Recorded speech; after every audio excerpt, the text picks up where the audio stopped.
Akkam jirtu maatii Waaqayyoo toora miidiyaa waldaa guutuu wangeelaa Jiree Cangalee irratti argamtan. Bakka jirtanitti nagaan Waaqayyoo isiniif haa baay'atu jechaa guyyaa har'aa kana dhuga baatii tokko isiniif qabannee dhiyaannee jirra.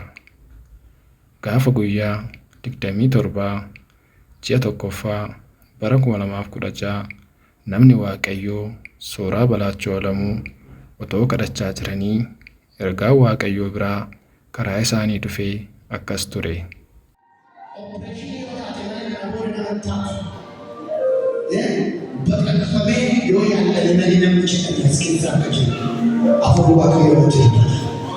Namoonni operaasyoonii ta'uudhaaf beellamni isiniif qabame yoo isa taatan malee fayyuu akka hin dandeenye dooktariin kan ittiin jedhan akka jiranii fi Waaqayyo akka isaan fayyisuuf isaaniif kadhachuuf gara fuulduraatti waaman.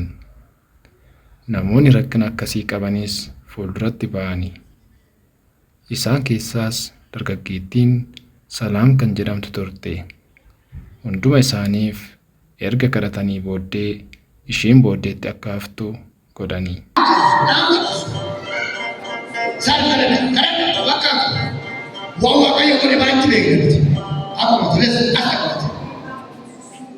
ጨለማውን መታው የሞት መልአክ እሱ አሁን መንፈስ ቅዱስ ነው የምትለው ሁልጊዜ ግን የሞት መልአክ ነው የሚያሳድዳት።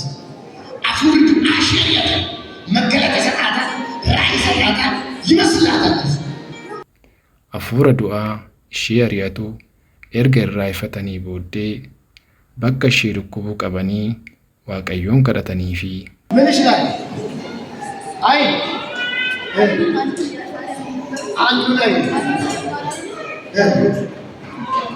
እሺ ሌላ ሰው ምንድነው እጅሽ ነው ይሄ ነው ፕሮሰስ ነው ምን ስለሆነ የሚያምሰው ሰላም እኮ ለምን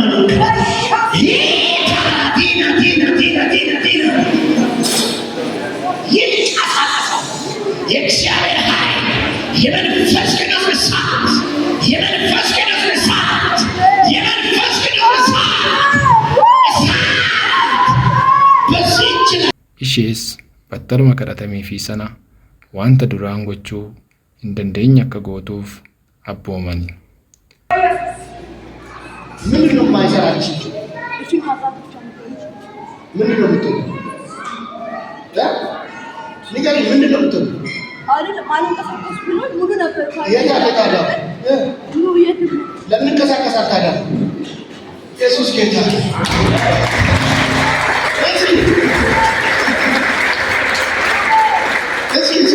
እስኪ አንቀሳቅሽ። ምን ሆንሽ? ሰላም ነው፣ ሰላም ነው።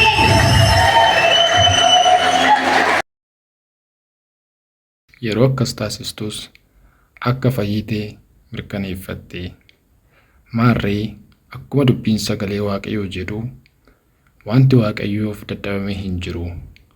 Beellama ishee eeggattee gara hospitaala operaasyoonii ta'uuf beellama qabdu dhaqxee gaafa ilaalamtu akka bilisa taate itti himani. ማክሰኞ ኦፕሬሽን ለመሆንሽ እሑድ እዚህ ተፈውሰሻል። ዶክተሮች ይላሉ ይሄን ብቻ ነው። ዶክተሮች ያሉት ነው እጄ ላይ ማለው ኦፕሬሽን ልክ እጄ ላይ ነው ግን ራስሽ አዋዚ እሺ ኦፕሬሽን ያዙ ዶክተር ካልሳው ይናገር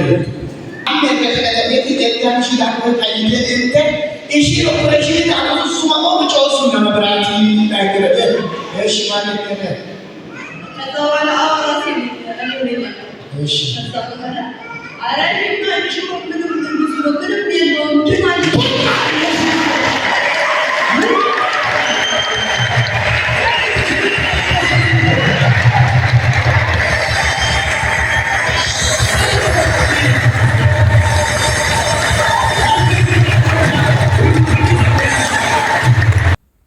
Galan hundumtuu kan Waaqayyooti.